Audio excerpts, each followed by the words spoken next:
Anna and company आप देखा होगा कि इन्होंने भ्रष्टाचार के लिए लोकपाल बिल, कहाँ है लोकपाल? लोकपाल बन गया, बताओ कहाँ है? कानून पहले से था, आईपीसी प्रोविजंस हैं, पीसी एक्ट में प्रोविजंस हैं, 7 साल का पनिशमेंट पहले से प्रेस्क्राइब था। इन्होंने क्या कर लिया? मुझे आप इतना बता दें कि जन लोकपाल बिल के बाद क्या फर्क आया देश में? उस बिल की वजह से, कानून की वजह से। क्या है मूल समस्या पे कोई भी काम करना नहीं चाहता है। तमाम लोग जो है जल्दी से जल्दी नेता बनना चाहते हैं। वो लोग चाहते हैं मुझे मेंबर ऑफ पार्लियामेंट बन जाऊं, मैं एमएलए बन जाऊं। वो काम नहीं है। विचारधारा की लड़ाई कौन लड़ेगा? विचारधारा की मूवमेंट की लड़ाई कौन लड़ेगा? ये इंडियन दलित फोरम जो है वो मूवमेंट को तैयार कर रहा है।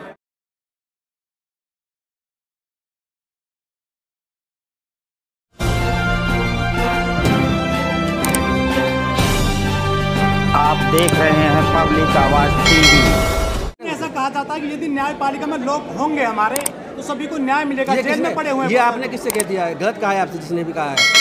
हमारे आपके मतलब नहीं है, हमारे आपका मतलब कोई कंसेप्ट नहीं। न्यायपालिका में आप मेरी बात समझिए। न्यायपालिका में रिजर्वेशन आपको पता क्या पोजीशन है? डिस्ट्रिक्ट लेवल तक रिजर्वेशन है, उसके बाद रिजर्वेशन तो होता नहीं, पता ही आपको। तो अगर हम होंगे भी तो हम कितने होंगे? कौन से केस हमारे पास आएंगे? हाँ, वैसे मैं बता दूँ आपको, जब मैं जज बन के बैठा तो मैंने जाति धर्म देख करके फैसला नहीं किए। संविधान ने जो मुझे ताकत दी, जिसने गलत किया उसके तहत काम किया हमने। उसमें कोई जाति धर्म नहीं देखता। लेकिन बात ठीक है आपकी कि लोग जितने न्यायपालिका में होंगे वो काम करेंगे और कर भी रहे हैं। नीचे लेवल तक न्यायपालिका में रिजर्वेशन कंप्लीट है, कहीं अधूरा नहीं है। लेकिन आगे हाईकोर्ट सुप्रीम कोर्ट में प्रॉब्लम है, नो डाउट। लेकिन न्यायपालिका में रहते हुए कोई भी ऑफिसर, मेरा दावा है, वो अच्छा काम कर ही नहीं सकता। जो करना चाहता है पूरा लिमिटेड काम ही कर सकता है। मैं लिमिटेड इसको वो छोड़ करके पूरे देश में जाना चाहता हूँ। लेकिन न्यायपालिका में लोग नहीं है। लोग कैसा कहते हैं कि लंबी लोग सालों भर जेल काट रहे हैं, पूरी जिंदगी जिनकी जेल में कट गई है, उन्हें अच्छे जो है जज नहीं मिल पाए या वकील नहीं मिल पाए। नहीं, ऐसी बात नहीं है। उसके पीछे बहुत सारे रीजन्स हैं। उसके पीछे न्यायपालिका में जजों की कमी भी है। जजों की एससी की कमी की बात नहीं है, जजों की कमी का अभाव है। प्रोसीजर हमारा लंबा है। उसके अलावा जो है आप देखें कि बहुत पहले ही हमारे यहाँ कम से कम 10 गुने जजों की आवश्यकता है। इस वक्त तो जजों की स्ट्रेंथ है, उसे कम से कम 10 गुना होना चाहिए, तब जा कर के हमें न्याय मिल सकता है। और जो समय जो लेता है, लेंदी ट्रायल चलता है, उसे हम कम कर सकते हैं। ये सिर्फ एससी के जज की बात नहीं है, सारे जजों की कमी है। लेकिन जो आपको लगता है कि यहाँ पर कोर्टों को बढ़ाए जाने की भी जरूरत है? आपका जो इंडियन दलित फोरम है इसकी भी लड़ाई लड़ेगा कि आप कोर्ट जो है वो बढ़ाए जाए? नहीं, क्या कहना बताइए। मेरा सवाल ये है कि आपको लगता है कि जो कोर्ट है वो बढ़ाए जाने चाहिए ताकि लोगों को... मैं नहीं कह रहा हूँ, ये पहले ही भारत सरकार की पॉलिसी भी है। बड़े लेवल पर जो कोर्ट जितनी आबादी के हिसाब से होने चाहिए वो 10 गुना कम है इंडिया के अंतर्गत। तो इसके लिए सरकार कुछ कोशिश कर भी रही है, लेकिन अभी भी बहुत सारी कमियां हैं। क्योंकि आप देखिए ना, मेरी कोर्ट में ही अब ऐसे, मैं आपको एक नई बात बताता हूँ। जब मैं हाई कोर्ट जाता हूँ, अभी जब रिटायरमेंट के बाद जब मैं हाई कोर्ट गया तो हाई कोर्ट में 100-120 केस लगे हुए हर जज के पास करीब। और 40, 50, 60, 70, 80 केसेस से ज़्यादा वो ले नहीं पाते।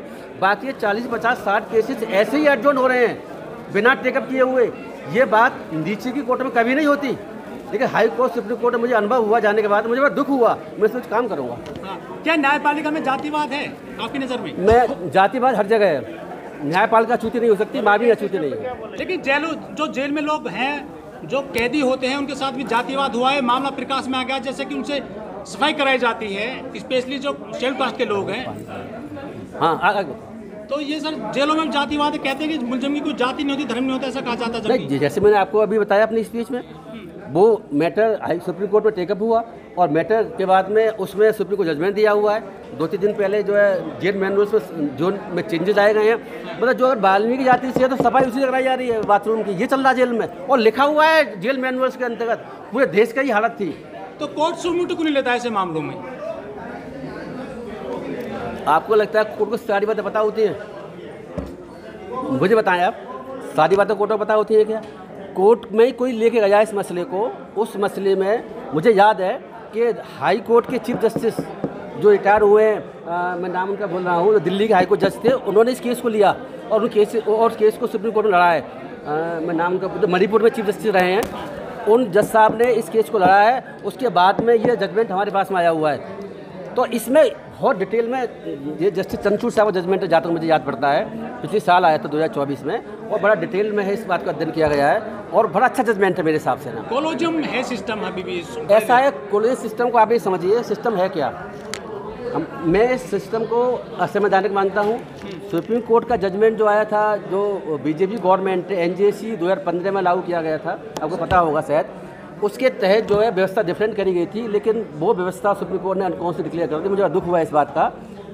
देखिए, जहाँ तक सिस्टम कोलिजियम का सवाल है, उससे पहले सिस्टम जो था वो भी बेहतर नहीं था, और सिस्टम कोलिजियम भी बेहतर नहीं है।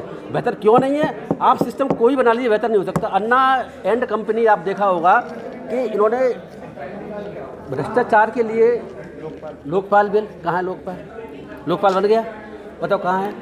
कानून पहले से था, कानून पहले से था, आईपीसी में प्रोविजंस हैं, पीसी एक्ट में प्रोविजंस हैं, 7 साल का पनिशमेंट पहले से प्रेस्क्राइब था। इन्होंने क्या कर लिया? मुझे आप इतना बता दें कि जन लोकपाल बिल के बाद क्या फ़र्क आया देश में? उस बिल की वजह से, कानून की वजह से कुछ फ़र्क नहीं आया। जब तक लोग अच्छे नहीं होंगे, आप कोई भी कानून बनाना कुछ नहीं हो सकता है, इसका बिल्कुल जीरो रिजल्ट है।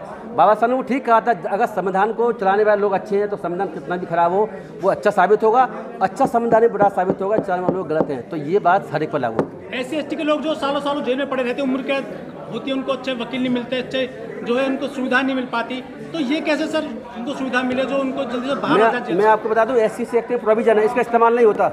हम इसका कोशिश करेंगे इस्तेमाल हो सके। SC/ST एक्ट में ये प्रावधान है कि अगर किसी को जो SC/ST का विक्टिम्स है, उस विक्टिम को सरकार अपने खर्चे पर बड़ा वकील देगी।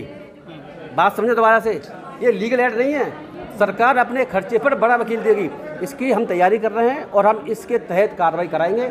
जिन लोगों को हमें बकात करने की आवश्यकता नहीं है, क्योंकि मैं कहाँ जा सकता हूँ, लेकिन जो प्रोविजन है उसका इम्प्लीमेंटेशन की आवश्यकता है, लेकिन लोगों को इसकी जानकारी का अभाव भी है। आप जज रहे हैं, क्या आपने फेस किया है कास्टिज्म अपने? नहीं, मैंने फेस नहीं किया, सॉरी, मैंने कास्टिज्म फेस नहीं किया, मैं आपको बता रहा हूँ। लेकिन उसके बावजूद भी मुझे ये पता है कास्टिज्म होता है, व्यक्तिगत मैंने फेस नहीं किया, इसमें मुझे कुछ शक नहीं। नागर जी क्या कहेंगे? अभी देश में तमाम संगठन लगातार दलितों की लड़ाई लड़ रहे हैं, तो इंडियन दलित फॉर्म जो है इस तरीके से, क्योंकि लगातार एक्टिविटीज हो रही है पूरे देश में, तो आप लोग किस तरीके से हेल्प करने वाले हैं? देखिए, हम लोग आपको बता दें क्लियर, जो इंडियन दलित फोरम जो बनाया गया है, इस देश के अंदर लाखों संगठन पहले चल रहे हैं, लेकिन वर्तमान में जो इशू है वो इशू जरा सा भी इधर से उधर नहीं हुआ है, वो एज इट इज खड़ा है, बढ़ रहा है। समस्या संगठन बनने के बाद तो संगठन, जब संगठन बन गया तो समस्या खत्म होनी चाहिए दलितों की, तो भाई, लेकिन समस्या बढ़ गई है, चाहे वो रोड की समस्या हो, चाहे वो कोर्ट की समस्या हो। आज कोर्ट में भी आपको मंच के ऊपर से आपने देखा होगा कि गुजरात के अंदर, बिहार के अंदर जब दलितों के संगठन बड़े पैमाने पर बढ़ गए, क्योंकि जहाँ तक हम समझ पाए हैं कि लीगल रूप के ऊपर, लीगल तौर पर हम लोग कैपेबल ना होने के कारण ये समस्या पैदा हो रही है। तो इसकी भरपाई, तमाम चीज़ों की भरपाई इंडियन दलित फोरम करेगा। और अन्य संगठन जो काम कर रहे हैं, उनको लगता है कि हमने संगठन बना लिया है, अगर प्रॉपर नहीं कर पा रहे तो वो गाइडेंस इंडियन दलित फोरम से लेकर वो भी काम कर सकते हैं, हम लोग उनका भी सपोर्ट करेंगे। माननीय प्रधानमंत्री जी कहते हैं कि अखंड भारत होने जा रहा है, आप अभी भी जाति पे अटके हुए हैं, अभी भी धर्मों पे अटके हुए हैं, और अभी भी आप कह रहे हैं कि मतलब कि संविधान में अधिकार वो प्राप्त नहीं हो रहा है। आप ये देखिए, अखंड भारत जो बनने की बात आप कर रहे हैं, अखंड भारत कौन सा?